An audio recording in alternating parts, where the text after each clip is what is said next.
They thought he was just another deckhand swabbing the rails of a billion-dollar yacht, and she was just another ruthless CEO who'd never gotten her hands dirty. They were dead wrong.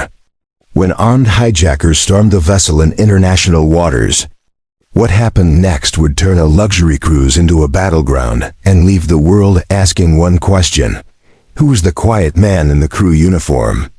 Before we begin, if you believe in stories where courage rises from the most unexpected places and one person's past becomes everyone's salvation, consider subscribing. That way, you'll never miss a moment like this. The Mediterranean sun blazed overhead, turning the azure water into liquid diamonds. The super yacht Seraphine's Dream cut through the waves like a knife through silk, its gleaming white hull a testament to wealth most people couldn't fathom. Aboard this floating palace, luxury met the sea, and power wore designer sunglasses. But on this particular afternoon, luxury was about to meet something far more dangerous. Before we jump back in, tell us where you're tuning in from, and if this story touches you. Make sure you're subscribed, because tomorrow, I've saved something extra special for you.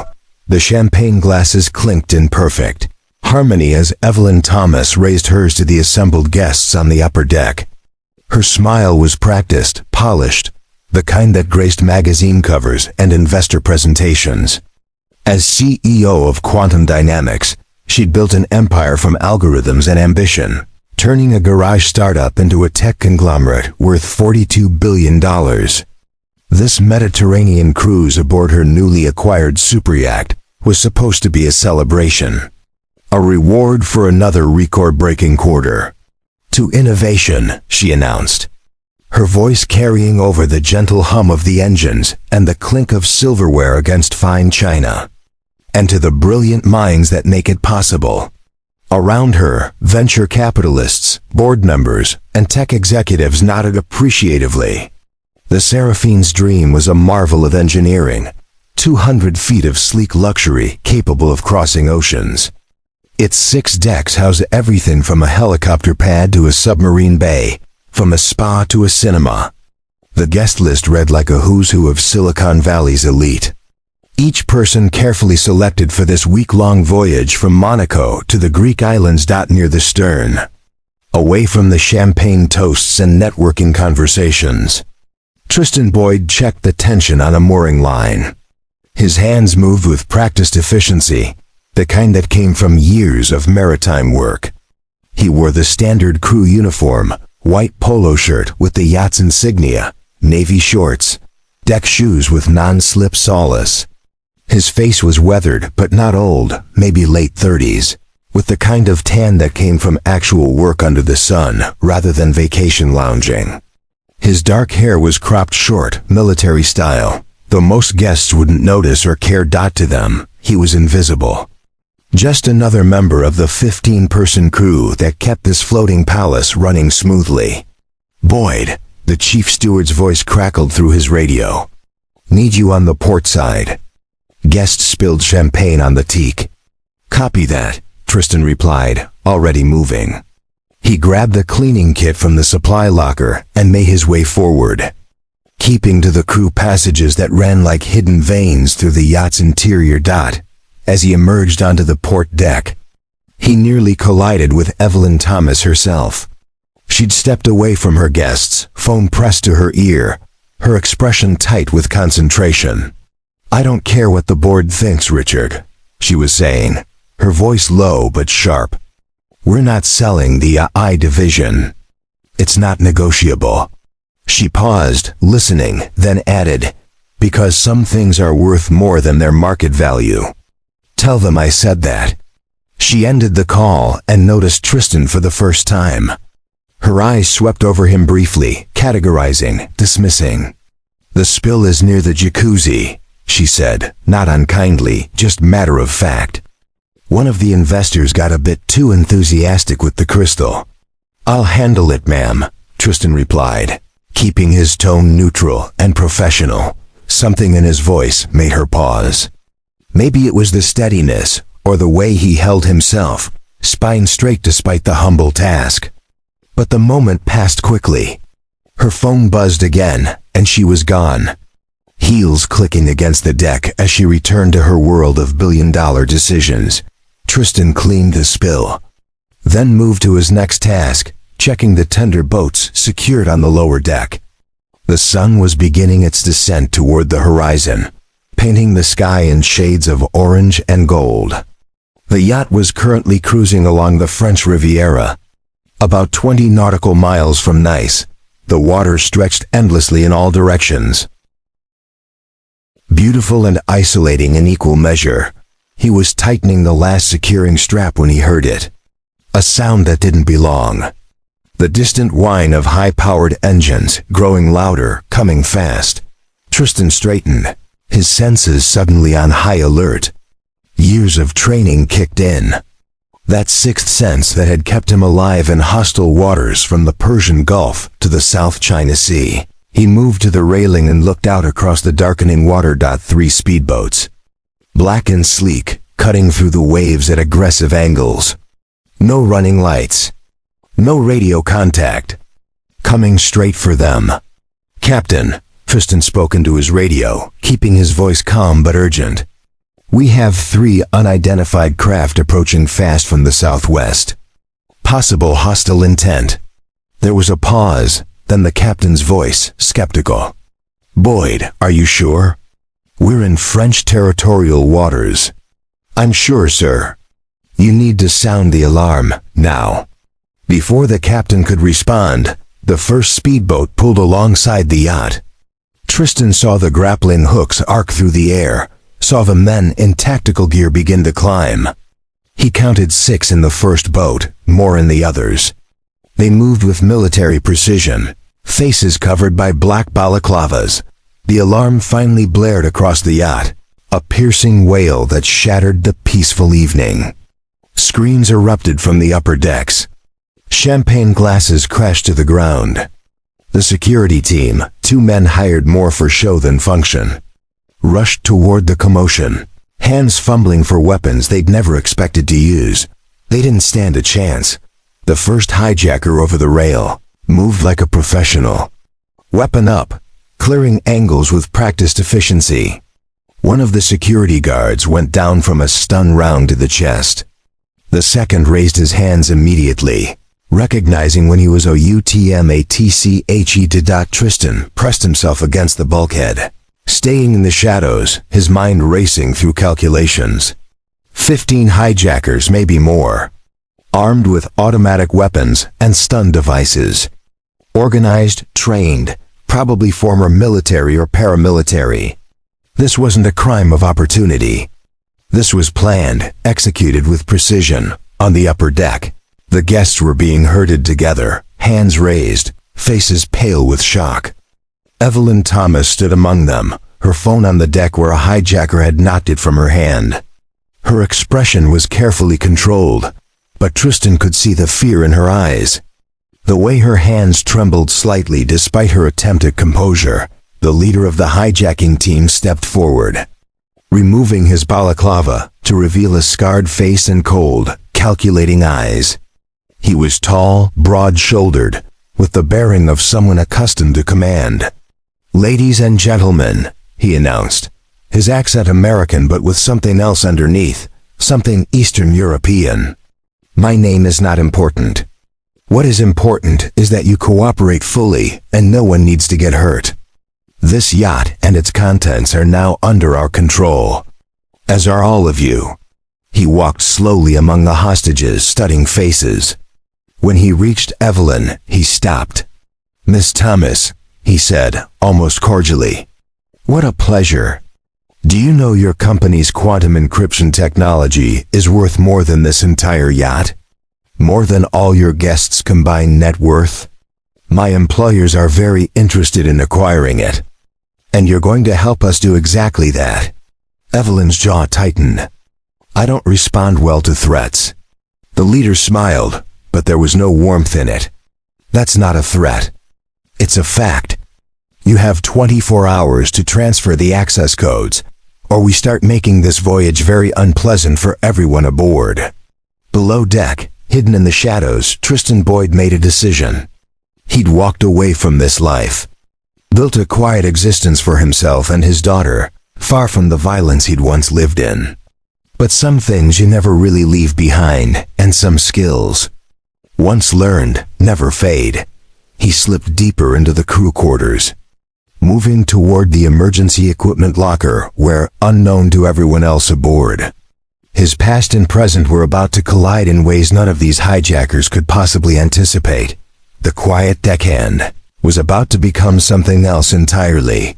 The hijackers worked with brutal efficiency, separating the crew from the guests and herding everyone into the main salon, a palatial space with floor-to-ceiling windows and white leather furniture now filled with terrified people. 2 armed men stood guard at each exit, their weapons held with the casual confidence of professionals who'd done this before. Derek Vaughn, the leader, had taken over the captain's bridge. Through the yacht's intercom system, his voice echoed throughout every deck. "I want everyone to understand the situation clearly. This vessel is now 40 miles from the nearest coast, heading into international waters. No one is coming to rescue you." The French Coast Guard has been told this is a private security exercise. By the time anyone realizes otherwise, we'll be long gone. In the main salon, Evelyn stood near the windows, her mind working through scenarios and options. Around her, investors who'd built empires through calculated risks now sat on marble floors, faces drained of color. The yacht's captain, a weathered Norwegian named Henson, tried to maintain calm among the crew members, though his own hands shook. "What do they want?"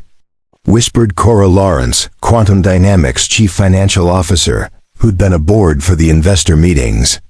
"My company's crown jewels," Evelyn replied quietly. "The quantum encryption algorithms. With those, they could break into virtually any secure system in the world. Financial networks, government databases, military communications." Preparing and narrating this story took us a lot of time, so if you are enjoying it, subscribe to our channel. It means a lot to us. Now back to the story. Would you really give it to them? Evelyn's expression hardened. Would you sacrifice everyone here to protect corporate secrets?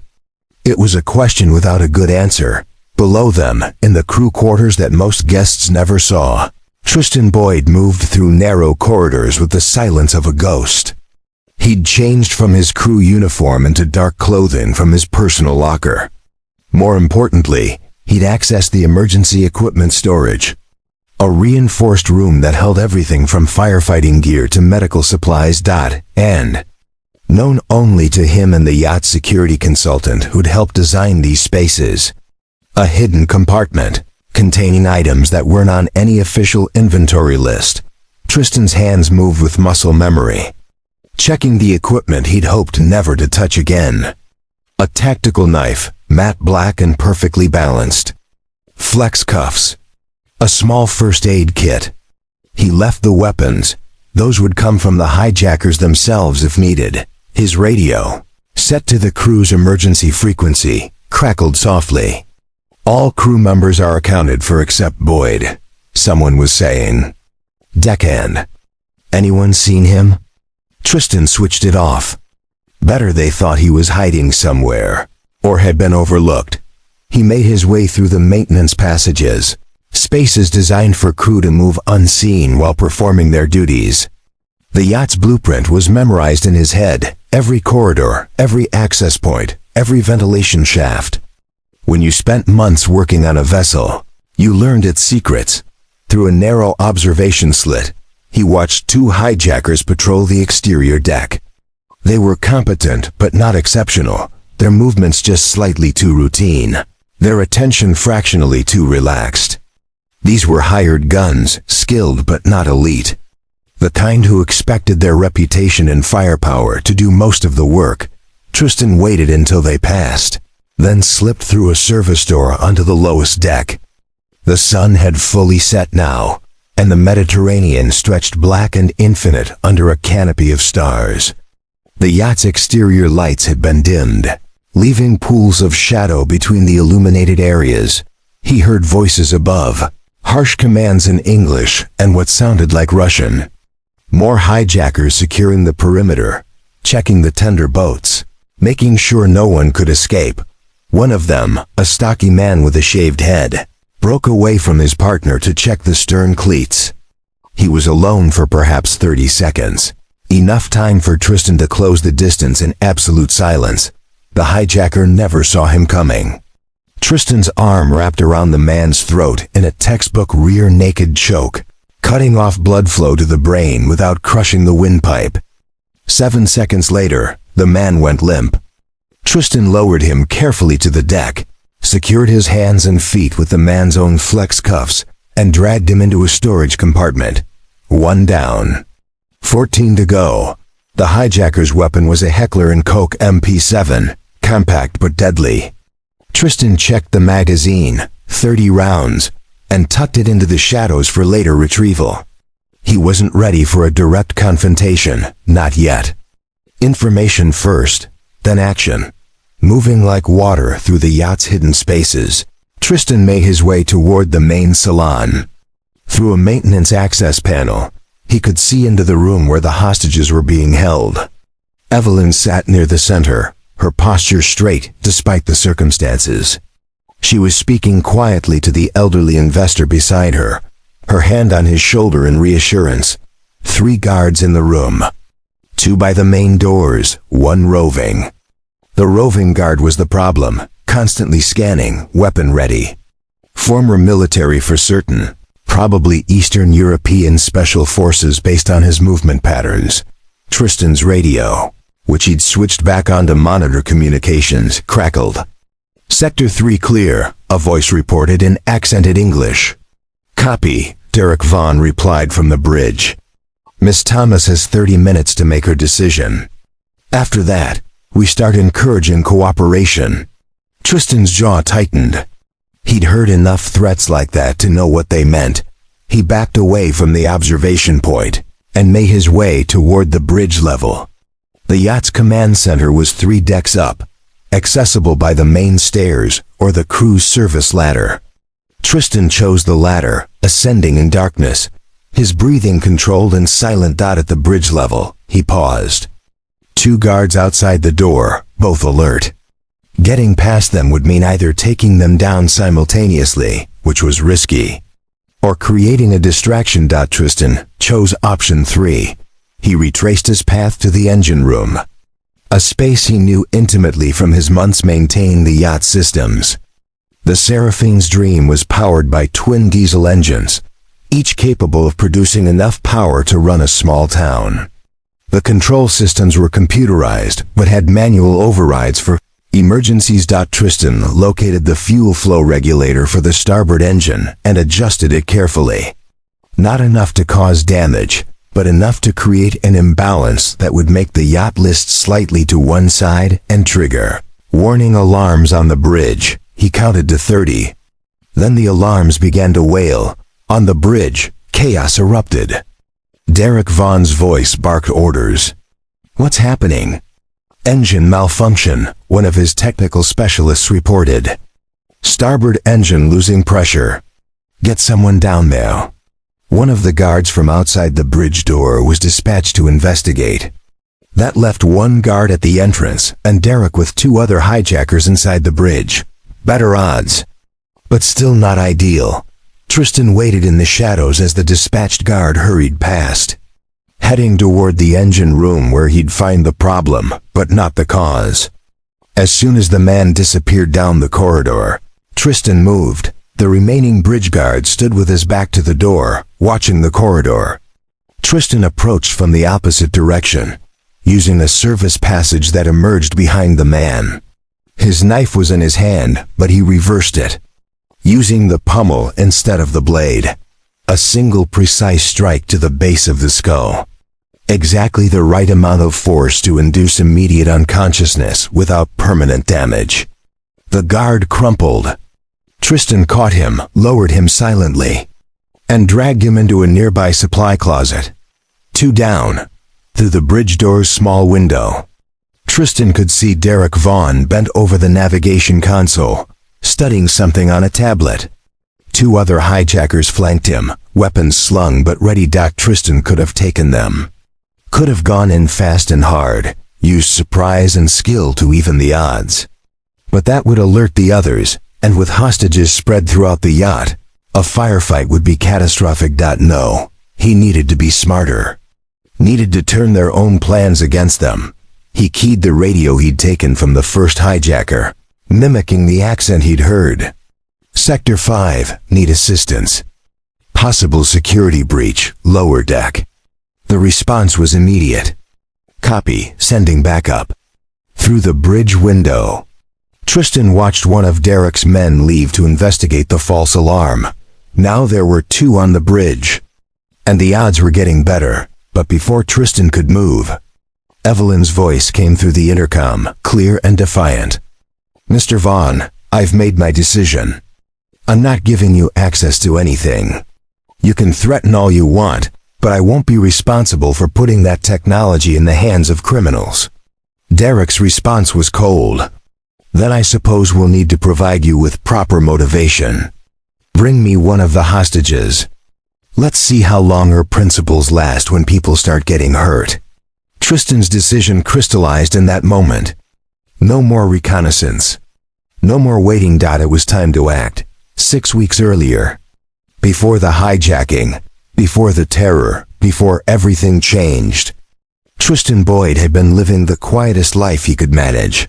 The morning sun filtered through the curtains of his small apartment in Villefranche-sur-Mer, a picturesque coastal town just east of Nice. The space was modest. 2 bedrooms, a kitchen barely large enough for 2 people. A living area with furniture from second-hand shops.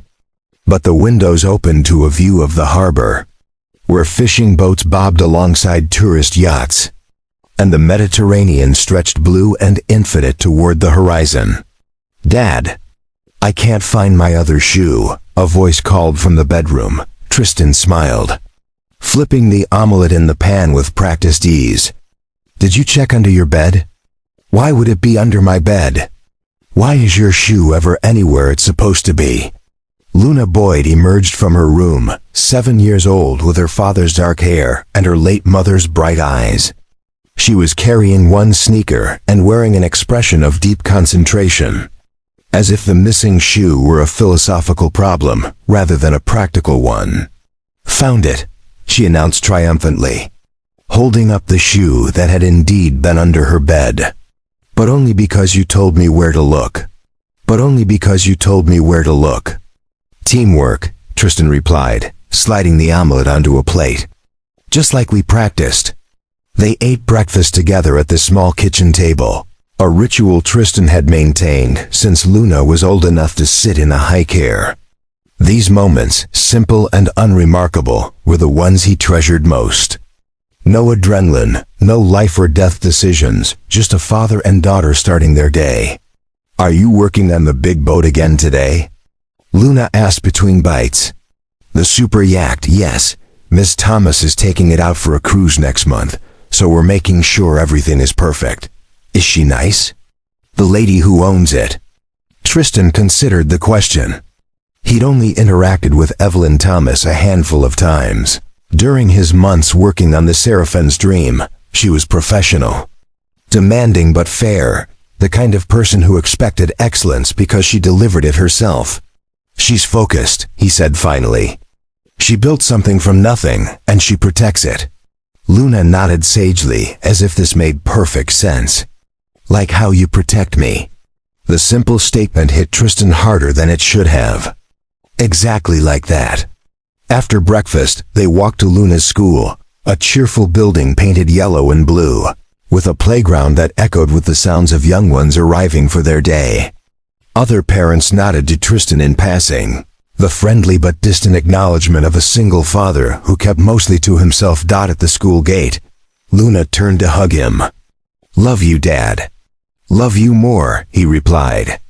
The same exchange they'd had every morning since she was 3. He watched her run to join her friends, her backpack bouncing, her laughter carrying on the morning breeze. This was why he'd left the Navy SEALs. This moment, this normal, beautiful, ordinary moment, that would have been impossible in his old life. Tristan had joined the SEALs at 22, driven by a sense of duty and a need to prove himself. For 12 years, he'd served in some of the world's most dangerous places. Hostage rescues in Somalia, counter-piracy operations in the Gulf of Aden, classified missions he could never discuss. He'd been good at it, exceptional even, rising to team leader and earning commendations that sat in a box in his closet. Never displayed. But excellence in that world came with costs. Relationships that couldn't survive the deployments. Sleep that never came easy. The weight of decisions made in split seconds that you'd carry forever. When Luna's mother, Sophie, died in a car accident, Tristan had been overseas on a mission he couldn't leave. He'd made it back for the funeral, held his infant daughter, and realized that the life he'd been living was no longer sustainable. Luna needed a father who was present, not a ghost who appeared between deployments. So he'd resigned, left the teams, and taken his skills to the only place that made sense, the sea. Maritime security consulting at first, then yacht crew work when he realized that Luna needed stability more than he needed excitement. The other crew members on the Seraphanes, Dream knew him as quiet but competent. The kind of deckhand who could fix anything, handle any situation, and never cause drama. They didn't know about the knife scars on his back or the bullet wound on his thigh. They didn't know that he could navigate by stars alone, or that he spoke 4 languages, or that he'd once swum 2 miles through enemy waters to extract a downed pilot. That was fine. Tristan preferred to be underestimated. It made life simpler. His supervisor, an experienced chief steward named Antoine, met him at the marina where the yacht was docked. "Boyd, good timing. We need to run through the safety systems before the cruise. Miss Thomas wants everything triple-checked." They spent the morning going through protocols, testing emergency equipment, reviewing communication systems. Tristan noticed things others missed. A loose fitting on a fire suppression line, a backup radio with a weak battery. Minor issues that could become critical in an emergency. "You have a good eye," Antoine observed. "Where did you learn all this?" "Here and there," Tristan replied, keeping his tone casual. "Spent some time on commercial vessels before this." It wasn't technically a lie. He had spent time on vessels, just not the commercial kind. During lunch break, Tristan sat on the dock with his phone, video calling Luna's school for a quick check-in. Her teacher, Madame Rousseau, assured him that Luna was doing well in class, excelling in mathematics and reading. "She talks about you constantly," the teacher said with a warm smile. "My father taught me this. My father can fix anything. You're raising a confident young lady." "I'm trying," Tristan said, and meant it with every fiber of his being. That evening, after work, he picked Luna up from after-school care. They stopped at the market, where she insisted on helping choose vegetables for dinner, explaining seriously that carrots were important for eyesight, and that she needed good eyesight to be an astronaut. "An astronaut this week?" Tristan asked. "Last week you wanted to be a marine biologist." "I can be both," Luna replied with the absolute certainty of someone who hadn't yet learned about limitations. "You just have to work hard and not give up."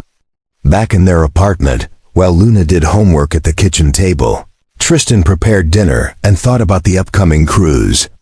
2 weeks on the Mediterranean, serving wealthy guests who'd never know his name.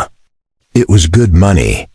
Money that would go into Luna's education fund and maybe, eventually, a larger apartment with a second bathroom. Simple goals for a man who'd once planned operations with international implications. "Dad," Luna said, looking up from her math worksheet, "if you had a superpower, what would it be?" Tristan considered the question while stirring pasta sauce. "The power to always keep you safe." "That's boring." "I mean like flying or invisibility." "Okay then, invisibility. What about you?" "Teleportation," Luna said immediately. "So I could visit anywhere in the world and always come back home for dinner." Tristan smiled. "That's a good power." Later, After dinner was cleared and Luna was tucked into bed with a story about brave explorers and distant planets, Tristan sat on their small balcony with a cup of coffee. The harbor lights reflected off the dark water, and somewhere in the distance, a ship's horn sounded, lonely and echoing. He didn't miss the SEAL teams, not really. Didn't miss the adrenaline or the danger or the constant edge of violence. But sometimes, in quiet moments like this, he wondered if the skills he'd spent years honing would ever be needed again. If there would come a moment when the peaceful life he'd built would intersect with the warrior he used to be. He had no way of knowing that in 6 weeks, on a yacht sailing through darkening waters, that moment would arrive with devastating clarity, that the skills he'd tried to leave behind would become the only thing standing between innocent people and disaster, that the quiet deckhand would have to become, once more, the man he'd worked so hard to stop being. But for now, on this peaceful evening with his daughter sleeping safely in the next room, Tristan Boyd was content to be nothing more than a father who fixed boats and made breakfast and believed, perhaps naively, that the violence of his past would stay exactly where it belonged. In the past, the main salon had become a pressure cooker of fear and tension. 2 hours into the hijacking, the initial shock had worn off, replaced by a grinding anxiety that settled into everyone's bones. The air conditioning was running, but the space felt suffocating with 32 people packed together under armed guard. Evelyn Thomas stood near the windows, watching the last traces of sunset fade into night. The yacht had changed course, heading away from the shipping lanes and into emptier waters. Every mile took them further from potential rescue, deeper into isolation. Derek Vaughn entered the salon with the confidence of a man holding all the cards. 2 armed guards flanked him, weapons visible and ready. He carried a tablet in one hand and a satellite phone in the other. "Miss Thomas," he said, his tone almost cordial. "Let's have a conversation. Just you and me. The rest of these good people don't need to hear the details of our negotiation." Evelyn didn't move. "Anything you have to say, you can say here." Derek's smile was thin and cold. "I admire your courage. I really do. But courage without wisdom is just stubbornness." He gestured to one of his men. "Bring her." The guard stepped forward, but Evelyn raised a hand. "I'll walk. No need for dramatics." She crossed the salon with her head high, passing investors who'd once competed for her attention at boardroom tables. Now they watched her with expressions mixing sympathy and relief that it was her being singled out. Not them. Derek led her to the yacht's private conference room, a space designed for business meetings at sea. Mahogany table, leather chairs, walls lined with screens for video conferencing.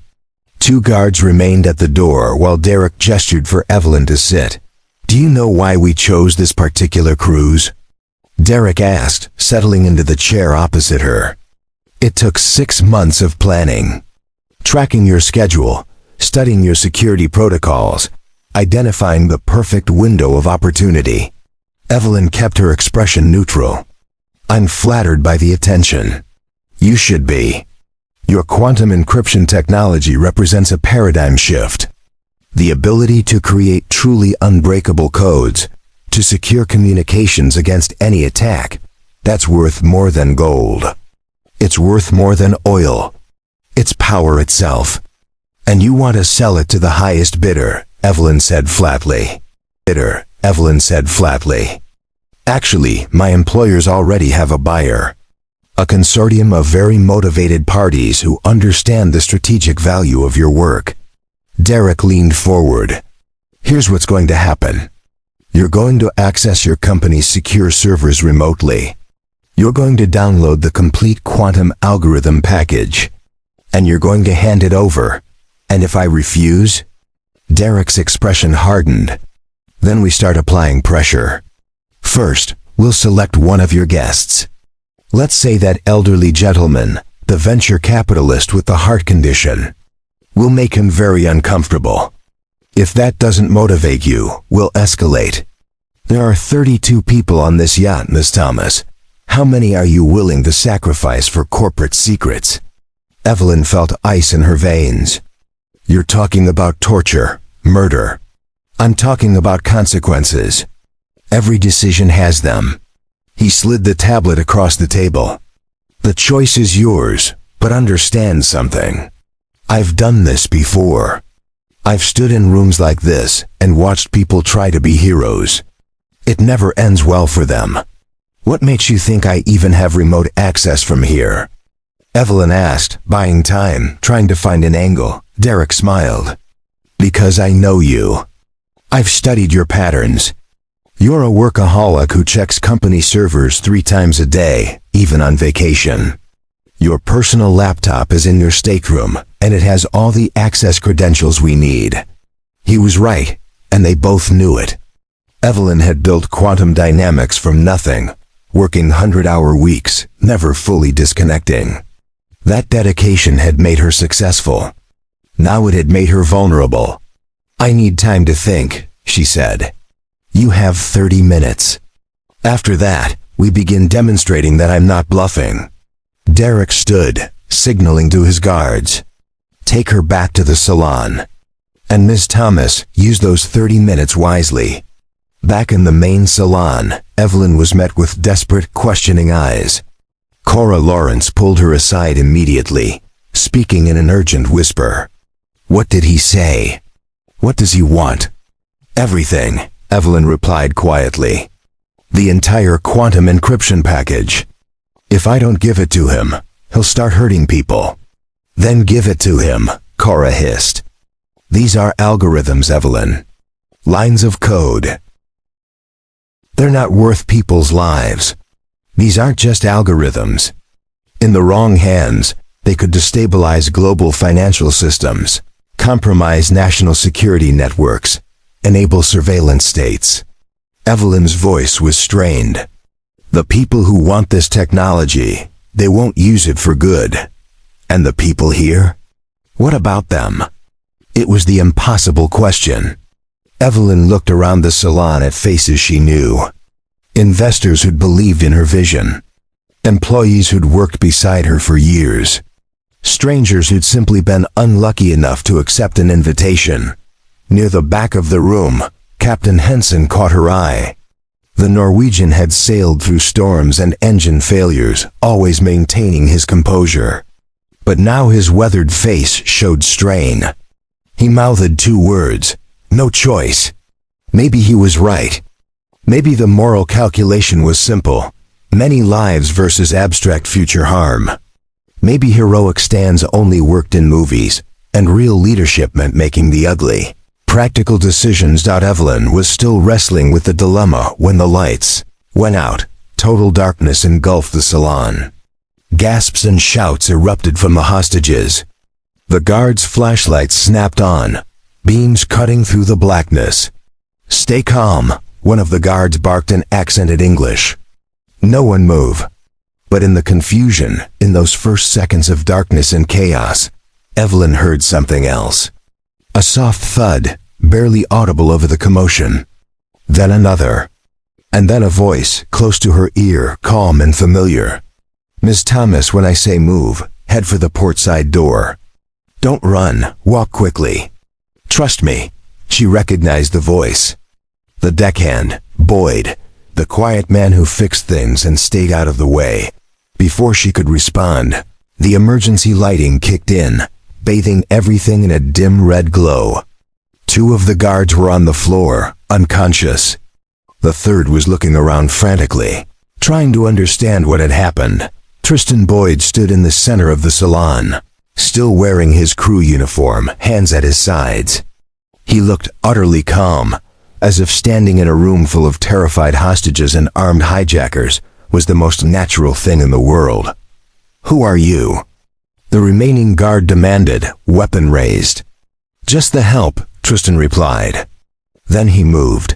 What happened next took less than 3 seconds, but would replay in Evelyn's memory for years. Tristan closed the distance to the guard with impossible speed. His hand swept the weapon barrel aside as it fired. the round punching harmlessly into the ceiling. His other hand struck the guard's wrist, and the weapon clattered to the floor. A knee to the midsection, an elbow to the temple, and the guard joined his colleagues on the deck. The salon erupted. Hostages scrambled away from the violence. Shouts echoed from the corridor as more guards responded to the gunshot. Tristan grabbed Evelyn's arm. "Now, move." She didn't argue. They ran for the portside door, Tristan's hand guiding her through the chaos. Behind them, armed hijackers poured into the salon, weapons raised, voices shouting in multiple languages. A burst of automatic fire tore through the space, where they'd been standing a second earlier. Tristan pushed Evelyn through the door and slammed it shut, his hands working the manual lock mechanism. "This way," he said, pulling her down a narrow crew corridor she'd never seen before.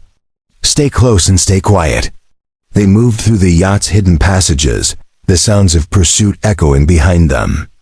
Evelyn's mind raced with questions. How had the deckhand moved like that? Where had he learned to disarm trained gunmen? And why did his eyes, when he'd looked at her in that brief moment before they ran, carry the weight of someone who'd done this before? "Who are you really?" she demanded as they paused at a junction in the corridor. Tristan met her gaze. And for the first time, she saw past the humble deckhand facade to something harder, more dangerous underneath. "Someone who's been in situations like this before," he said simply. "Someone who knows how to survive them. And right now, someone who's going to make sure you and everyone else on this yacht get home safely." More shouts echoed from nearby. Flashlight beams swept the corridor behind them. "Can you do what they're asking?" Tristan asked. "Can you access your company's systems from here?" "Yes, but I can't give them what they want. The consequences would be catastrophic." Tristan nodded, as if he'd expected that answer. "Then we do this the hard way. Come on." They ran deeper into the yacht's hidden spaces, toward a confrontation neither of them wanted, but both knew was inevitable. Behind them, Derek Vaughn's voice crackled through the intercom, no longer cordial, no longer patient. "Miss Thomas, you've just made this situation much more complicated. And Mr. Boyd, or whatever your real name is, you've just signed death warrants for everyone on this vessel. I suggest you both reconsider your choices, quickly." In the darkness of the crew quarters, Evelyn looked at the man beside her, really looked, and realized that the quiet deckhand had never been what he seemed. And that perhaps, just perhaps, they had a chance after all. The emergency equipment locker was cramped, dark, and smelled of oil and metal. Tristan had guided Evelyn there through a maze of crew passages, a route he'd memorized during his months on the yacht. Now they sat in near darkness, listening to the sounds of hijackers searching the decks above them. Evelyn's breathing was still rapid from the adrenaline. "We can't hide here forever. They'll search every compartment eventually." "I know," Tristan said calmly. "But we need a plan before we move again. And you need to understand what we're dealing with." He pulled out his phone, the screen's glow casting shadows across his face. His fingers moved quickly, accessing files he'd kept encrypted and buried, files from a life he thought he'd left behind. "Derek Vaughn," Tristan said, pulling up a photograph. "Former Spetsnaz, Russian Special Forces. Dishonorably discharged 8 years ago for unauthorized operations. Since then, he's been freelance, working for anyone who can pay. Hostage situations, extractions, asset recovery." Evelyn stared at the image. "How do you know this?" "Because I've encountered men like him before." And because, Tristan hesitated, then continued, "I used to do the same kind of work. Different side, different rules, but the same world." He showed her another image, this one from a decade ago. A military personnel file, heavily redacted, but with one clear photograph. A younger Tristan Boyd in Navy dress uniform, chest covered in commendations. "Lieutenant Commander Tristan Boyd, United States Navy SEALs," Evelyn read aloud. "Special Operations, Counterterrorism, Maritime Interdiction." She looked up at him. Your military. Was, Tristan corrected. Past tense. I left 6 years ago. People don't just leave the SEALs to become yacht crew. They do when they have a daughter who needs a father more than the Navy needs another. Operator. Tristan's voice carried a weight that made Evelyn stop asking questions. Luna was 6 months old when her mother died. I was overseas on a classified operation. By the time they pulled me out and got me home, Sophie had already been buried for 3 days. The raw pain in his words filled the small space between them. I held my daughter at the funeral, Tristan continued. And I realized I'd spent 12 years becoming very good at violence. Very good at solving problems with force. But I had no idea how to be a father. No idea how to raise someone in a world that wasn't about targets and missions and acceptable casualties. And acceptable casualties. So you walked away, Evelyn said softly. I walked away. Took a job with a maritime security firm for a year, enough to build a nest egg. Then found work on yachts where I could be home every night, where Luna could have a normal life, where I could be just another crew member who fixed things and stayed out of trouble. He closed the phone and the darkness pressed in again. The SEALs taught me a lot of skills, Tristan said. How to breach doors, neutralize threats, operate in hostile territory. But the most important thing they taught me was how to read people. How to identify the wolves among the sheep. And Derek Vaughn is a wolf, Evelyn said. One of the worst kind. He's not doing this for ideology or revenge. He's doing it for money, which makes him predictable in some ways and very dangerous in others. A man with a cause might hesitate. A man who's getting paid won't. Evelyn absorbed this, her analytical mind working through implications. You said you've encountered men like him before. When? Tristan was quiet for a long moment. When he spoke, his voice carried the weight of old ghosts. Operation Crosswind, Gulf of Aden 9 years ago. My SEAL team was tasked with rescuing a merchant vessel that had been hijacked by pirates. 17 crew members held hostage, ransoms being negotiated. But intelligence suggested the pirates were planning to execute hostages to pressure payment. He could still see it in his mind, as clear as if it were yesterday. The merchant ship listing in dark water, the smell of diesel and fear, the sounds of men shouting in Somali and Arabic. We went in at night, fast boat insertion. The plan was surgical, disable the pirates, extract the hostages, minimal casualties. Tristan's hands clenched in the darkness. But someone had tipped them off. We were expected. The pirates had reinforcements, heavy weapons, prepared positions. It turned into a firefight. What happened? Evelyn asked, though she wasn't sure she wanted to know. We completed the mission. All 17 hostages extracted safely. But we lost 2 SEALs in the process. Good men. Better men than me in a lot of ways. His voice cracked slightly. Aaron Jennings and Simon Briggs. Aaron had a wife and 2 daughters back home. Simon was engaged, wedding planned for the next summer. The silence stretched between them, heavy with the weight of loss. The investigation afterward revealed the leak, Tristan continued. A private security contractor who'd been feeding information to the pirates in exchange for a cut of the ransom. He disappeared before we could apprehend him, probably got extracted by the same people who'd hired him. That's why you left, Evelyn said, understanding clicking into place. Not just because of your daughter, but because you'd seen what happens when people treat lives as commodities. Tristan nodded in the darkness. I couldn't do it anymore. Couldn't walk into situations knowing that somewhere in the chain of command, someone might be working the angles, playing both sides, treating human lives like chess pieces. He turned to face her. And even in the dim light from the emergency equipment indicators, she could see the intensity in his eyes. That's why I'm telling you this. Ms. Thomas, Derek Vaughn isn't going to negotiate in good faith. He isn't going to keep his word about releasing hostages. Men like him never do. Once he has what he wants, the most efficient solution for him is to eliminate witnesses. The coldness of that reality settled over Evelyn like ice water. So even if I give him the encryption algorithms, he'll still kill everyone. Probably. Maybe not immediately. Maybe he'll wait until he's clear, but he's not leaving loose ends. Which means we can't play by his rules. We have to change the game entirely. Evelyn's mind, trained by years of high-stakes business negotiations, shifted into strategic mode. What do you need from me? Information.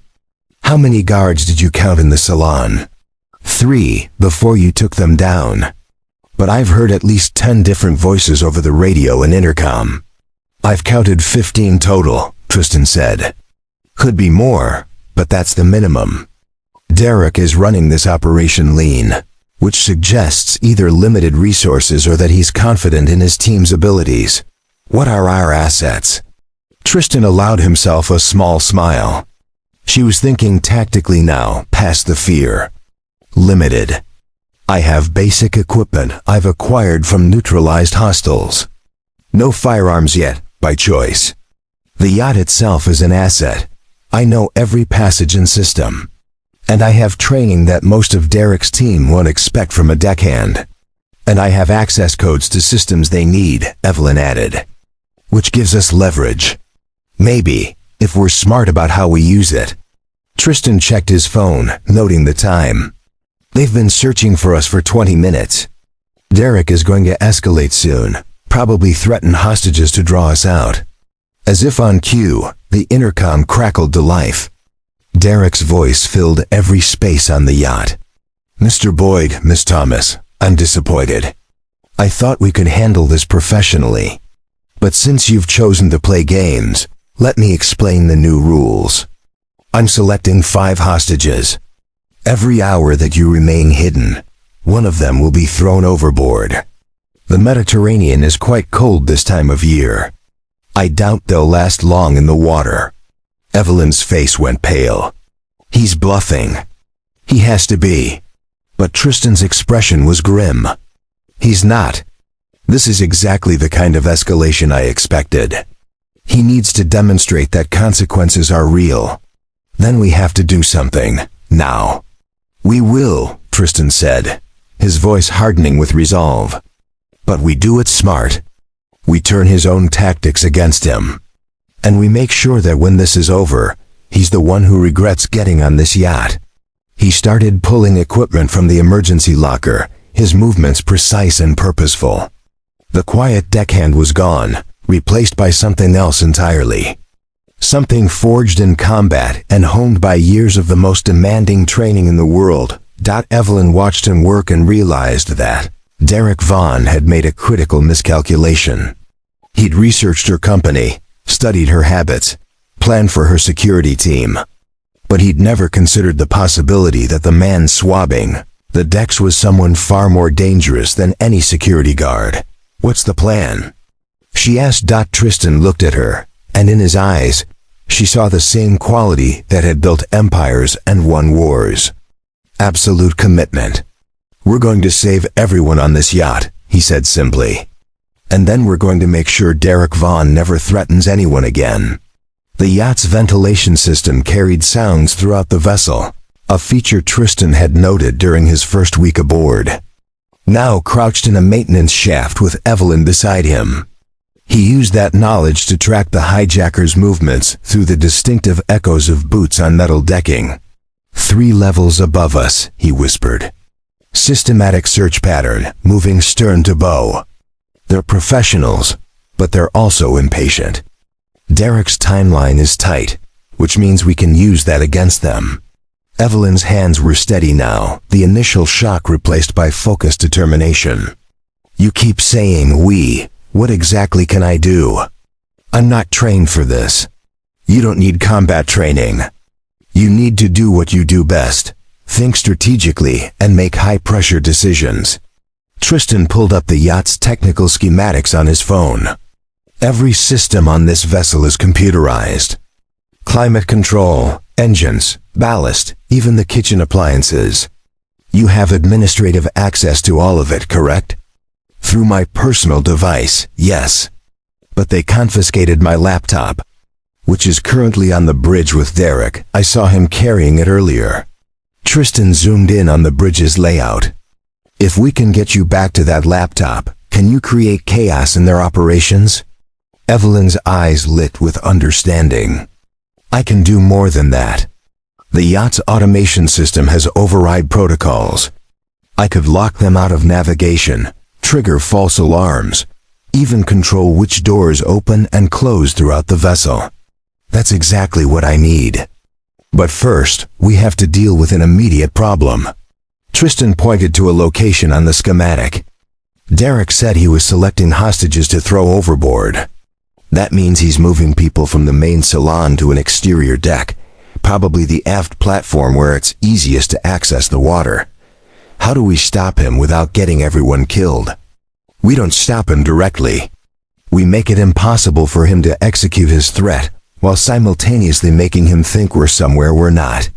Tristan's mind was working through the tactical puzzle, seeing angles and opportunities the way a chess master sees moves ahead.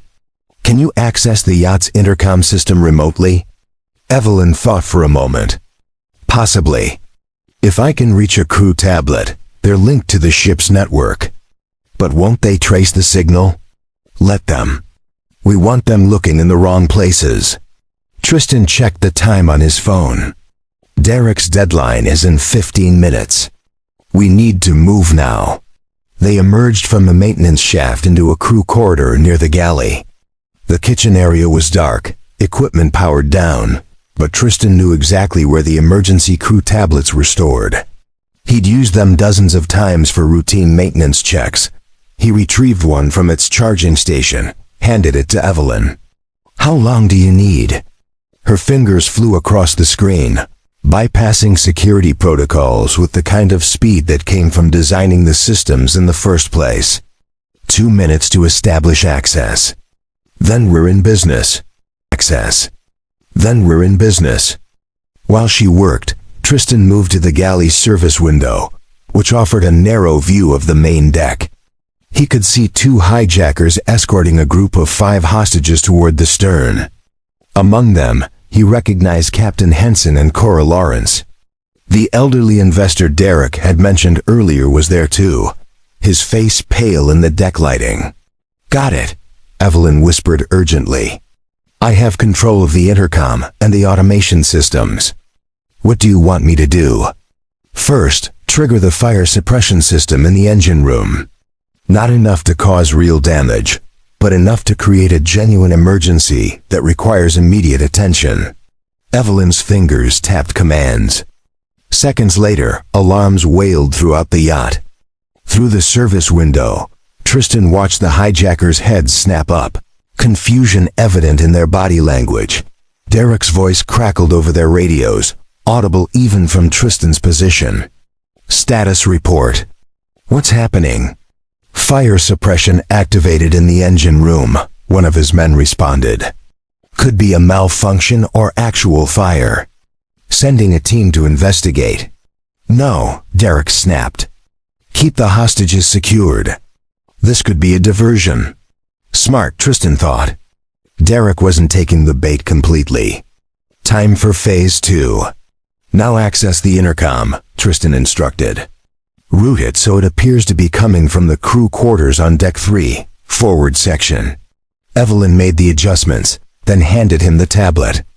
Tristan spoke clearly into the microphone. Derek Vaughn. This is Tristan Boyd. You want to negotiate? Let's talk.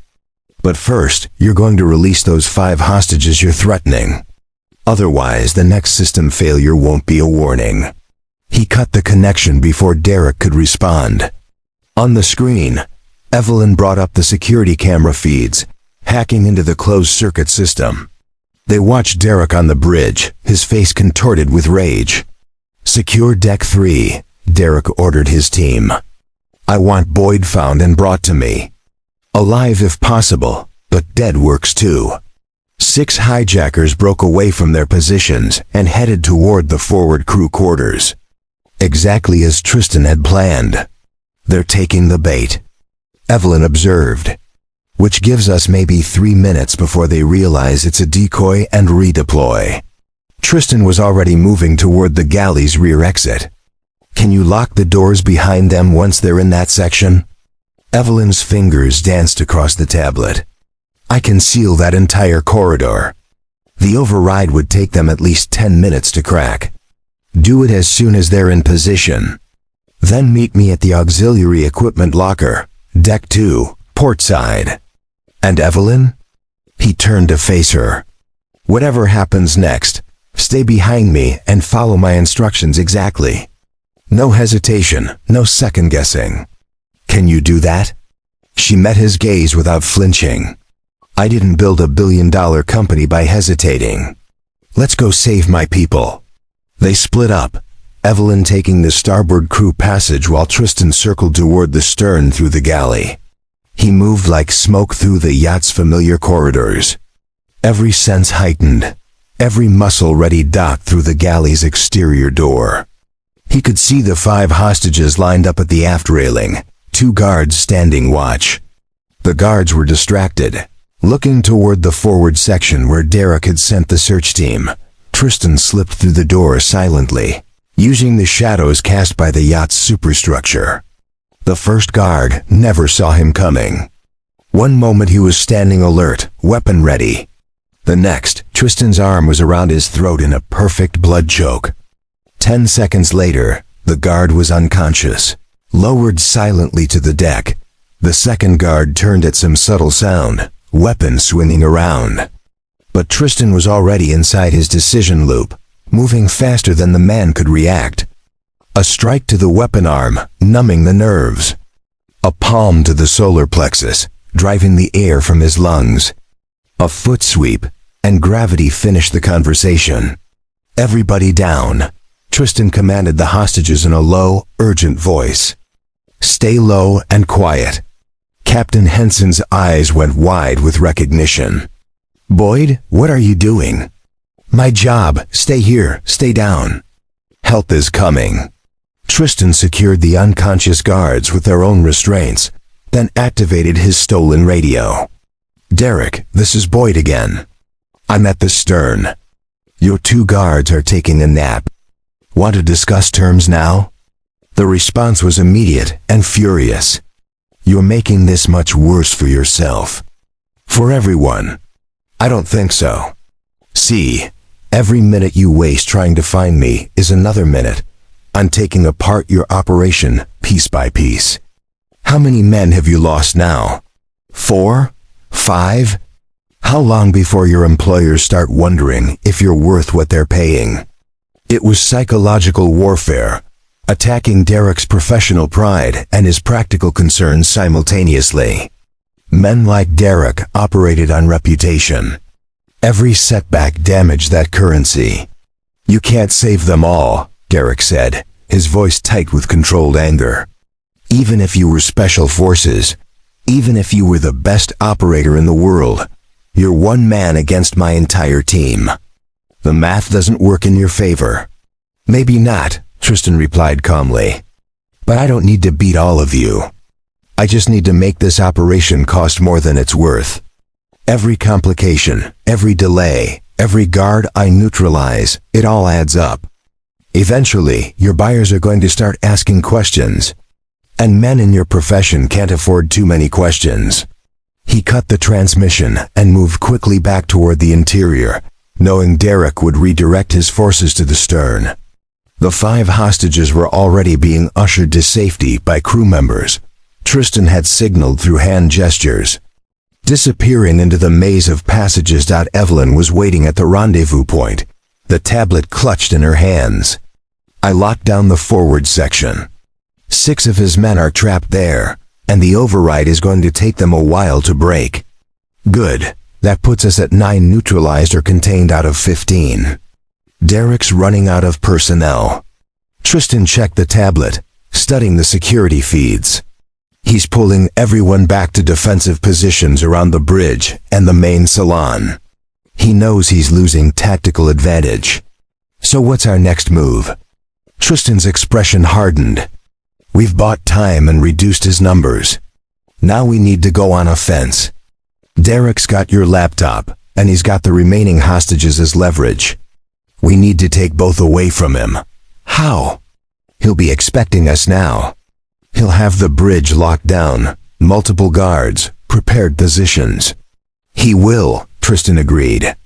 Which is why we're not going through the front door. This yacht has maintenance access to every critical system, including ventilation shafts large enough for a person to move through. They're not designed for it, but they'll work. Evelyn looked at the schematic he was showing her, tracing the path from their current position to the bridge. That's a long crawl through tight spaces. You wanted to help. This is how. He met her eyes, making sure she understood the stakes. Once we're in motion, there's no turning back. Derek will figure out what we're doing, and he'll try to stop us. It's going to be dangerous, possibly more dangerous than anything you've faced in your life. Evelyn thought of her company, built from nothing through countless nights of risk and determination. She thought of the people in the salon, terrified and depending on decisions she'd made when she'd invited them on this cruise. And she thought of the quiet deckhand who'd turned out to be so much more, who was risking everything for people he barely knew. "Let's go save my yacht," she said firmly. "And then let's make Derek Vaughn regret the day he decided to target quantum dynamics." Tristan allowed himself a brief smile. "Stay close and stay quiet. And Ms. Thomas, when this is over, we're going to have a long conversation about yacht security protocols. Despite everything, despite the fear and the danger and the impossible odds," Evelyn laughed. "I'll add it to the agenda." They disappeared into the maintenance access. Two people against a team of trained killers, armed with nothing but determination, technical knowledge, and the skills of a man who'd spent 12 years learning how to win when the odds said he should lose. Behind them, Derek Vaughn stared at his security monitors, watching his operation unravel, and began to understand that he'd made a critical miscalculation. The quiet deckhand wasn't hiding anymore, he was hunting. The ventilation shaft was cramped, hot, and pitch black except for the faint glow of Tristan's phone providing minimal light. Evelyn crawled behind him, her designer dress torn and stained, her hands scraped from the rough metal surfaces. Every sound echoed and amplified in the confined space, making even their breathing seem dangerously loud. "How much further?" Evelyn whispered, her voice strained from exertion and stress. 50 feet to the bridge access point," Tristan replied quietly. "But we need to stop here for a moment. There's something you should know before we continue." They'd reached a junction where the shaft widened slightly, enough room to sit up rather than crawl. Tristan positioned himself so he could see Evelyn's face in the dim light. "When we reach the bridge, things are going to happen very fast," he said. "Derek will have at least 3 guards with him, possibly more. The space is confined, which works to my advantage, but it also means there's no room for error. If something goes wrong, if I go down, you need to know what to do next." "Don't talk like that," Evelyn said, but her voice wavered. "I have to. Because the mission doesn't end with me. It ends with you and everyone else safely off this yacht." He pulled up detailed schematics on his phone. "If I'm incapacitated, you get to your laptop, access the yacht's emergency beacon system, and transmit on all frequencies. Coast Guard, maritime traffic, everyone within 100 miles will hear it. Then you lock yourself in the bridge's safe room, that reinforced compartment designed for piracy situations, and you wait for help." Evelyn was shaking her head. "You're not going to be incapacitated. You've handled everything so far. I've been lucky. And I've had the element of surprise. But Derek knows what he's dealing with now. He's prepared, and his men will shoot on sight." Tristan paused, then continued with deliberate intensity. "I need you to promise me something. If it comes down to a choice between saving me or saving yourself and accessing that laptop, you choose the laptop. You choose the mission. Do you understand?" That's not fair, Evelyn said, emotion cracking through her controlled exterior. You don't get to ask me to leave you behind after everything you've done tonight. It's not about fair. It's about what matters most. Tristan's voice softened. I have a daughter, Luna. She's 7 years old. Right now, she's with my neighbor in Villafranche-sur-Mer, thinking her dad is on a boring cruise with rich people.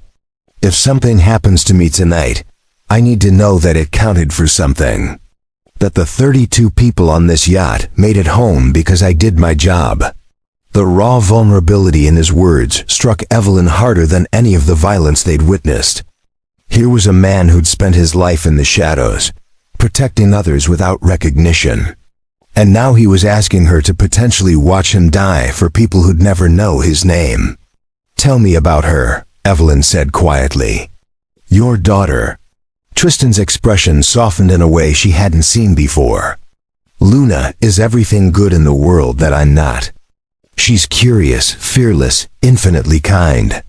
She wants to be an astronaut and a marine biologist, apparently at the same time. She makes me read her 3 stories every night, always insists on picking the vegetables at the market, because she says they taste better when you choose them yourself. She sounds remarkable. She is. And she deserves to grow up with a father who kept his promises. I promised her when I left the SEALs that I was done with violence, done with risking my life. Tonight broke that promise, but at least it was for the right reasons. Evelyn reached out in the darkness, finding his hand. You haven't broken any promises. You're protecting people, keeping them safe. That's what fathers do, what good people do. Luna would understand that. Maybe.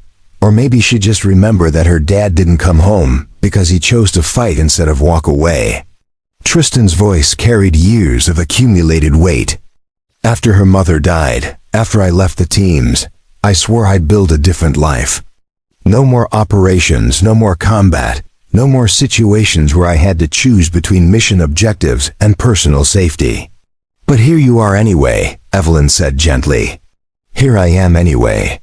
Because when Derek made his threats, when he started selecting people to hurt, I saw Aaron and Simon again. My teammates who died in that Gulf of Aden operation. And I realized that walking away from violence doesn't mean you get to ignore it when it happens right in front of you. They sat in silence for a moment. 2 people from completely different worlds finding unexpected common. Ground in a ventilation shaft while armed hijackers hunted them. I built quantum dynamics because I believe technology could make the world safer, Evelyn said finally. Encryption that couldn't be broken, security that couldn't be compromised. I wanted to protect information the way you protect people. But tonight showed me how naive that was. All the algorithms in the world don't matter when someone shows up with guns and threats. You're wrong, Tristan said. What you built matters enormously. It matters because it represents a choice to create rather than destroy, to build systems that protect rather than harm. Derek wants your technology specifically because it threatens people like him, people who operate in shadows and rely on exploiting vulnerabilities. But I couldn't protect anyone tonight. I was helpless until you intervened. You weren't helpless. You made a choice not to give Derek what he wanted, knowing it might cost you everything. That takes a different kind of courage than what I do. I was trained for violence, conditioned to respond to threats with force. You were trained to build and create, yet you still chose to resist. That's remarkable. Evelyn felt tears forming, the stress and fear and exhaustion of the night, finally breaking through her carefully maintained composure. I'm terrified. Of what happens next, of whether everyone makes it out, of whether I made the right choices tonight. Fear isn't weakness, Tristan said firmly. Fear is your brain telling you that something matters enough to be afraid of losing it. The people in that salon matter. Your company matters. Going home to your life matters. I've seen truly fearless people, and they're either psychopaths or too inexperienced to understand the stakes. You're neither. Were you afraid? During your SEAL operations? Every single time. Before every mission, during every firefight, after every close call. The fear never goes away. You just learn to function despite it, to make decisions and take action even when every instinct is screaming at you to freeze or run. He paused. The operation where I lost Aaron and Simon, I was more afraid than I'd ever been. We were outnumbered, outgunned, pinned down in a kill zone.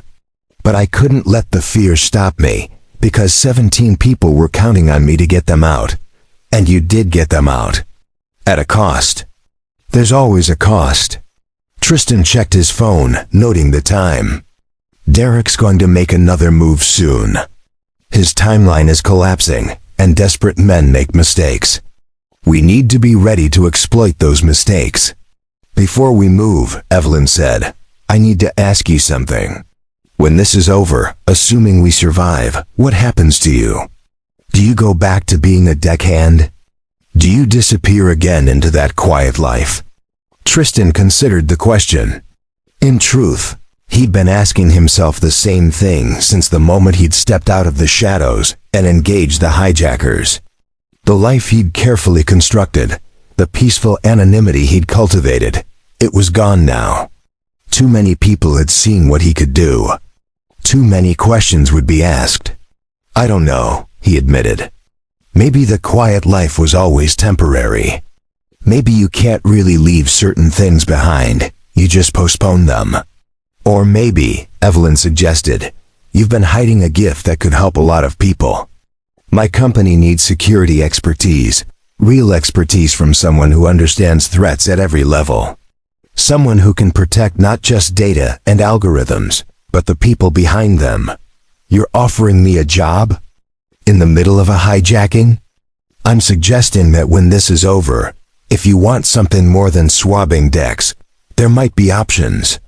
Options that let you use your skills without returning to the military. Options that keep you close to your daughter while still making a difference. Tristan smiled despite the circumstances.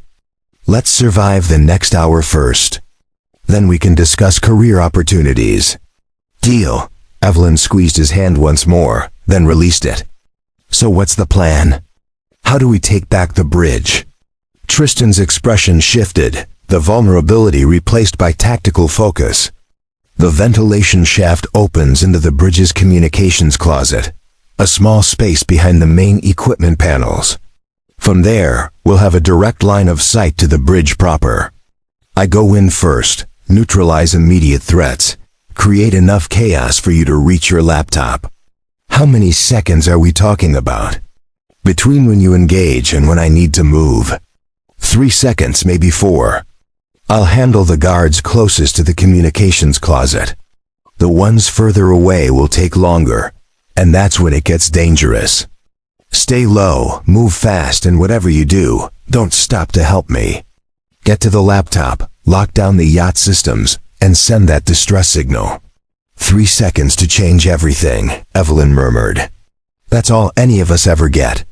The moments that matter, they're always shorter than we expect. Tristan began moving forward again, deeper into the shaft. Time to find out what we're really made of. They crawled in darkness toward the bridge. Toward Derek Vaughn and his remaining guards. Toward a confrontation that would determine whether 32 people saw another sunrise.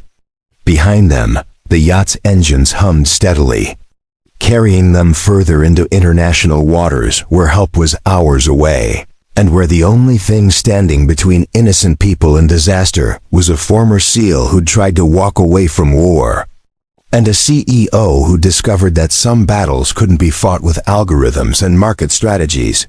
Sometimes, Tristan thought as they neared the access point, the only way forward is through the fire. And sometimes the people you'd least expect to fight beside you turn out to be exactly who you need when everything falls apart. He just hoped that when the shooting started, hope would be enough. The communications closet behind the bridge was barely large enough for 2 people. Filled with server racks, cable bundles, and the soft hum of electronic equipment. Tristan and Evelyn emerged from the ventilation shaft covered in dust and sweat, moving with exaggerated care to avoid making noise that would alert the guards on the other side of the thin partition wall. Through a narrow maintenance gap, Tristan could see into the bridge proper. Derek Vaughn stood at the helm, Evelyn's laptop open before him, his fingers moving impatiently across the keyboard. 3 guards were positioned strategically around the space, one by the main entrance, one near the communications station, and one at the starboard observation window. All 3 held weapons with the casual readiness of professionals on high alert. "This encryption is more sophisticated than I expected," Derek was saying into a satellite phone. "Yes, I understand the timeline, but breaking a quantum-level security protocol isn't something you do with brute force. I need more time, or I need the woman herself to provide access." Tristan caught Evelyn's eye and held up 3 fingers, then pointed to each guard's position in sequence. She nodded understanding. He'd explained the plan during their crawl through the shaft. He would engage the moment he emerged, drawing fire and attention while she went for the laptop. Simple in concept, nearly impossible in execution, but impossible was just another Tuesday for a SEAL. Tristan took 3 slow, controlled breaths, centering himself the way he'd been taught in selection training a lifetime ago. His hands were steady, his mind clear of everything except the tactical problem before him. Distance to targets: Guard 1 at 12 feet, Guard 2 at 18, Guard 3 at 25. Obstacles: 2 helm chairs, a navigation console, various equipment that could provide cover or concealment. Variables: Derek's reaction time, possibility of additional guards arriving, structural integrity of the partition wall he was about to breach. He met Evelyn's eyes one final time. Fear was written clearly on her face, but so was determination. She'd come a long way from the CEO in the designer dress who'd been toasting innovation just hours ago. Crisis had a way of revealing who people really were beneath the surface polish. "On my move," Tristan whispered. 3 seconds, go." He drove his shoulder into the partition wall, and the world exploded into motion. The wall, never designed to withstand impact, buckled and gave way. Tristan burst through into the bridge, immediately rolling left to disrupt any aimed fire. The guard near the communication station reacted fastest, weapon swinging toward the sudden breach. But Tristan was already inside his decision loop. A thrown piece of equipment, a heavy marine radio, struck the guard's weapon hand with enough force to disrupt his aim. The burst of automatic fire that followed went high and wide, punching holes in the ceiling. Before the guard could recover, Tristan closed the distance with explosive speed, delivering a precise strike to the brachial plexus nerve, cluster that dropped the weapon from nerveless fingers. The second guard, by the entrance, had clearer lines of fire. He opened up with controlled bursts, tracking Tristan's movement, but Tristan had already anticipated the angles. He used the helm console for cover, feeling rounds impact the equipment inches from his position, then vaulted over the console, in a move that put him in the guard's blind spot. What happened next took less than 2 seconds, but would be analyzed frame by frame later on security footage that would go viral across every maritime security forum in the world. Tristan's hand swept the weapon barrel aside mid-burst, round stitching harmlessly across the bridge windows. His other hand delivered a palm strike to the guard's floating ribs, precisely calculated to cause pain and disruption without permanent damage. A foot sweep, a controlled throw, and the guard went down hard. 2 down in under 5 seconds. The third guard, positioned at the starboard window, had the tactical advantage of distance and clear firing lanes. He opened up with sustained fire, forcing Tristan to dive behind the navigation console. Rounds tore through equipment, showering sparks and shattered displays. The guard advanced, confident in his superior position, weapon tracking methodically. He never saw Evelyn. While all attention was focused on Tristan's assault, Evelyn had moved exactly as instructed. 3 seconds of chaos were all she needed to cross the bridge at a dead sprint, diving for her laptop on Derek's abandoned command station. Her fingers flew across the keyboard with the muscle memory of someone who designed these systems from the ground up. Derek Vaughn's shocked curse was the first indication that things had gone catastrophically wrong for the hijacking team. "Stop her!" he bellowed, reaching for his sidearm. "Don't let her access those systems." But Evelyn was already in, her administrative credentials bypassing security protocols in microseconds. The yacht's entire automation system spread before her like a three-dimensional chessboard, every system, every control, every failsafe now at her command. Her first action was to trigger the emergency lockdown protocol, sealing every door on the bridge level except the communications closet they'd emerged from. The heavy security doors slammed shut with pneumatic hisses, cutting off Derek's ability to call reinforcements. Her second action was to activate the yacht's distress beacon system at maximum power, broadcasting their position and emergency status on every maritime frequency. Within seconds, Coast Guard stations from Nice to Corsica would be receiving their SOS. Her third action was to turn the yacht itself into a weapon against its captors. "Tristan, hold on to something," she shouted, her fingers dancing across the keyboard. The yacht's automated ballast system engaged with violent force, shifting thousands of gallons of water from port to starboard tanks in seconds.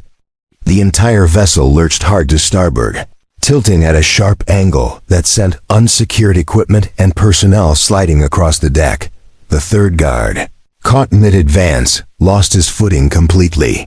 His weapon clattered away as he grabbed desperately for a handhold. Tristan, braced against the navigation console, wrote out the list and moved immediately, closing the distance while the guard was off balance. The confrontation was brief and decisive. A controlled strike to disable, not to kill, though at this point, Tristan wouldn't have blamed himself for less restraint. The guard went down, and suddenly the bridge held only 3 conscious people: Tristan, Evelyn, and Derek Vaughn. Derek had managed to keep his feet during the list, one hand gripping a support stanchion. His sidearm in the other hand now pointed directly at Evelyn. "Impressive," Derek said, his voice tight with controlled fury. "But it doesn't change the mathematics. I still have a weapon, and you still have 30 seconds before I put a round through your cerebral cortex." Tristan froze, 20 feet away, too far to close the distance before Derek could fire. This was the scenario every operator dreaded. The hostage situation where speed and skill meant nothing against a bullet already aimed at an innocent. "You're done, Derek," Tristan said, his voice carrying absolute certainty despite the impossible situation. "Coast Guard is already en route. Your team is scattered and contained. Your employers are going to hear how spectacularly you failed. Killing her accomplishes nothing except adding murder to your charges." "Maybe I don't care about the charges anymore," Derek replied. "Maybe I care about sending a message about what happens when people interfere with my operations." His finger tightened on the trigger. What happened next became the stuff of maritime security legend, analyzed in training courses and tactical seminars for years to come. In the microsecond before Derek could complete his trigger pull, Evelyn's fingers executed one final command on her laptop, the yacht's fire suppression system, located directly above Derek's position, activated with explosive force. A deluge of flame-retardant foam erupted from the sealing nozzle, instantly engulfing Derek in a white cloud that filled his eyes, nose, and mouth. The gunshot went wide, the round embedding itself harmlessly in the bridge wall. Derek staggered, blinded, choking on foam, his weapon hand waving ineffectively in the chemical cloud. Tristan moved like lightning, crossing the distance in 3 long strides. His hand captured Derek's wrist in an iron grip, applying a joint lock that forced the weapon to drop. His other hand struck Derek's solar plexus, driving the air from his lungs. 5 seconds later, Derek Vaughn was face down on the deck, hands secured behind his back with his own restraints, coughing foam and curses in equal measure. "That," Evelyn said, her voice shaking but triumphant, "is what happens when you threaten a tech CEO on her own yacht." Tristan couldn't help but laugh, the sound carrying relief and exhaustion in equal measure. "Remind me never to make you angry." The bridge doors opened then, pneumatics releasing as Evelyn input override codes. Captain Henson appeared, followed by crew members and freed hostages, their faces showing shock and relief at the scene before them. "Miss Thomas," the captain said, his voice thick with emotion, "the yacht is secure. Mr. Boyd and several crew members have systematically neutralized or contained all hostile forces. Coast Guard is 15 minutes out." Evelyn looked at Tristan, really looked at him, seeing past the combat-ready operator to the father who just wanted to go home to his daughter. "I think we need to have that conversation about security protocols now." "Later," Tristan said, moving toward the communication station to coordinate with the incoming Coast Guard vessels. "Right now, let's just make sure everyone gets home safe." On the deck below, the remaining hijackers were being secured by crew members under Tristan's radioed instructions. The hostages were being checked for injuries, given blankets and water, the simple comforts of people who'd survived something they'd never forget. Something they'd never forget. The yacht's engines hummed steadily as Evelyn input new coordinates, turning the vessel back toward the French coast. The Mediterranean stretched calm and infinite around them. Indifferent to the drama that had played out on its surface, Derek Vaughan, still secured on the bridge deck, looked up at Tristan with something between respect and fury. "Who the hell are you really?" Tristan crouched beside him, his voice low enough that only Derek could hear. "I'm someone who learned a long time ago that the only thing more important than winning a fight is making sure the right people get to go home at the end of the day. And tonight, the right people won."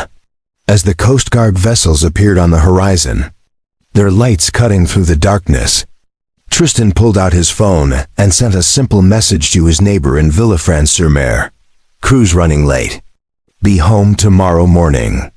Hug Luna for me." The response came back immediately. "She's asleep, but I'll tell her when she wakes." "Everything okay?" Tristan looked around the bridge, at the subdued hijacker, the freed hostages, the CEO who'd learned to fight with systems and code, and allowed himself the smallest smile. "Everything's fine," he typed back. "Just had to handle some unexpected repairs. Nothing I couldn't fix." The French Coast Guard arrived with the efficiency of a well-rehearsed operation. 3 vessels surrounding the Seraphin's Dream as dawn broke over the Mediterranean. Within an hour, Derek Vaughan and his entire team were in custody, transferred to the lead vessel in restraints while investigators swarmed the yacht, documenting evidence. Evelyn stood on the upper deck with Tristan, watching the sun paint the water gold. A Coast Guard commander approached with a tablet, his expression grave. "Ms. Thomas, we've reviewed the security footage and radio intercepts. What we're seeing is extraordinary. Mr. Boyd's actions saved 32 lives." He turned to Tristan. "Sir, your tactical response was textbook. Where did you receive your training?" "Navy SEALs," Tristan replied simply. "Retired 6 years ago." The commander's eyes widened with recognition and respect. "That explains everything. We'll need detailed statements from both of you, but I want you to know that Derek Vaughan and his operation are finished. We've already identified his financial backers through the communications you preserved. This goes much deeper than one hijacking." Within hours, the story broke worldwide. News helicopters circled the yacht as it sailed into port under Coast Guard escort. The footage was everywhere. Tristan's systematic takedown of the hijackers, Evelyn's brilliant use of the yacht systems against their captors, the dramatic bridge confrontation that ended with Derek, covered in fire-retardant foam. But what captured the public's imagination most was the revelation of who Tristan Boyd really was. A decorated SEAL who'd walked away from glory to raise his daughter in peace. who'd become a deckhand not because he had to, but because he chose quiet service over recognition. International authorities moved swiftly. Derek's employers, a network of criminal organizations seeking quantum dynamics encryption technology, found their operations exposed and dismantled. Warrants were issued across multiple countries. The hijacking that was meant to secure technological secrets instead became the thread that unraveled an entire criminal enterprise. Evelyn held a press conference from the yacht, Tristan standing reluctantly beside her. What happened here wasn't about one person being a hero, she told the assembled media. It was about ordinary people doing extraordinary things when circumstances demanded it. Mr. Boyd's actions were remarkable. But so were the crew members who secured hostages, the captain who maintained calm. Every person who refused to surrender to fear. The world disagreed. They wanted their hero, and they'd found him in the quiet deckhand who'd saved everyone. 3 weeks later, Tristan sat on a park bench in Villefranche-sur-Mer, watching Luna play on the swings. The media frenzy had finally begun to fade, though he still occasionally noticed people recognizing him, taking quick photos before moving on. Evelyn approached across the grass, dressed casually in jeans and a simple blouse, more relaxed than he'd ever seen her. "Mind if I join you?" she asked. "Please." Tristan gestured to the empty space beside him. They sat in comfortable silence for a moment, watching Luna laugh as she swung higher. "The board approved my proposal," Evelyn said finally. "Quantum Dynamics is creating a new security division, focusing on protecting not just data, but the people behind it. Physical security, threat assessment, crisis response, all integrated with our existing technology. Congratulations. The position of security director is still open. The salary is substantial, the work is meaningful, and most importantly, it's based here in France. You'd be home every night." Tristan smiled. "You're persistent. I learned from the best." Evelyn's expression grew serious. "You told me in that ventilation shaft that you'd broken your promise to Luna about being done with violence. But I don't think you did. You protected people using skills that took years to develop. There's no shame in that, only honor." Luna ran over, breathless and grinning. "Dad, did you see how high I went?" "I did, sweetheart. You were flying." She noticed Evelyn and waved shyly. "Are you the lady from the big boat?"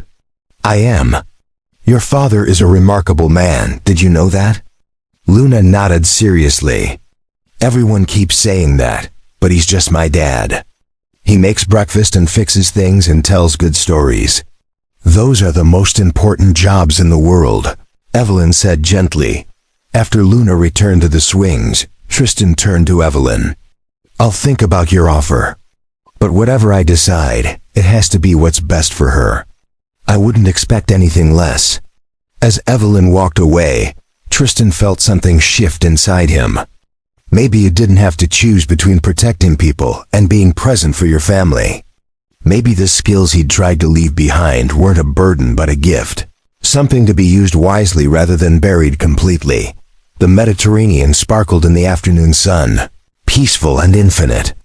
Somewhere across those waters, lives had been saved and justice had been served.